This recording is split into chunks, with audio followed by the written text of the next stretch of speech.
மகாநதியில பார்த்தீங்கன்னா, காவேரி அம்மா வந்து கோயில்லேருந்து எல்லா உண்மையும் சொல்லிட்டு இருப்பாங்க. அப்ப விஜய் வந்து பெர்மிஷன் கேட்பாரு. "நான் ஒரே ஒரு தடவ காவேரிய மட்டும் வந்து பார்த்துக்கிறேன்" அப்படின்னு சொல்லிட்டு. உடனே காவேரி அம்மா சொல்லுவாங்க, "தன்னுடைய மனைவியவே பார்க்கறதுக்கு பெர்மிஷன் கேட்கறது வந்து எனக்கு ரொம்ப கஷ்டமா தான் இருக்கு. நீங்க வந்து பாருங்க மாப்பிள, பழசையெல்லாம் ஞாபகப்படுத்தாம வந்து பார்த்துட்டு போங்க" அப்படின்ட்டு வந்து சொல்லுவாங்க. அதுக்கப்புறம் என்னுடைய பேத்திய மட்டும் நான் நேர்ல பார்த்ததில்ல. நான் ஒரு ஃபோட்டோவாவது காமிங்க நான் பார்த்துக்கிறேன் அப்படின்னு சொல்லிட்டு கேட்பாங்க. உடனே விஜய் வந்து குட்டி காவேரியோட ஃபோட்டோவ காமிப்பாரு.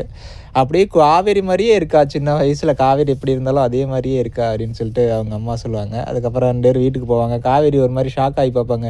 என்ன கேட்ல கூட நிக்க விடாம அடிச்சு தொரத்துனாங்க இவர, இப்ப என்ன வீட்டுக்குள்ளேயே கூட்டிட்டு வராங்க அப்படின்னு சொல்லிட்டு. உடனே காவேரி அம்மா சமாளிப்பாங்க.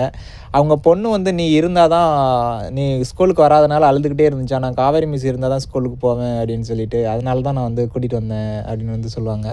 அதுக்கப்புறம் நான் வந்து உடனே காவேரி அம்மா வந்து பேத்திய பார்க்குற ஆர்வத்தில, "நீங்க வந்து உங்க மகள வந்து இங்க வேணா கூட்டிட்டு வாங்க. இன்னைக்கு ஸ்கூல் லீவுல" அப்படின்னு சொல்லிட்டு இருப்பாங்க. உடனே காவேரியும் ஓகே கூட்டிட்டு வரலாம் அப்படின்னு வந்து பெர்மிஷன் குடுப்பாங்க.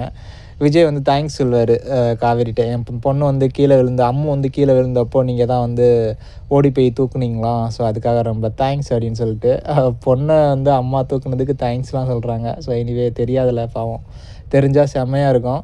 ஸோ காவேரி அம்மா வந்து பயங்கரமா சமைச்சுட்டுலாம் இருப்பாங்க. "யாருக்குப்பா இவ்வளோ சமைக்கிற?" அப்படின்னு வந்து காவேரி கேட்பாங்க. "இல்ல அந்த தம்பி பொண்ண கூட்டிட்டு வரேன்னு சொன்னாப்புலல்ல, அதனால தான்" அப்படின்னு சொல்லிட்டு.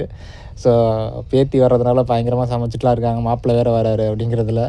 ஸோ பார்ப்போம். அது எப்படா சேருவாங்கன்ட்டு இருக்கு. சேர்ந்து காவேரிக்கு இந்த மெமோரீஸ்லாம் வந்ததுக்கப்புறம் தான் பொண்ணு அப்படின்னு குட்டி காவேரிய தெரிஞ்சதுக்கப்புறம் எப்படி இருக்கும் அவங்களுடைய ரியாக்ஷன்ஸ்லாம் சூப்பரா இருக்கும்னு நெனைக்கிறேன்.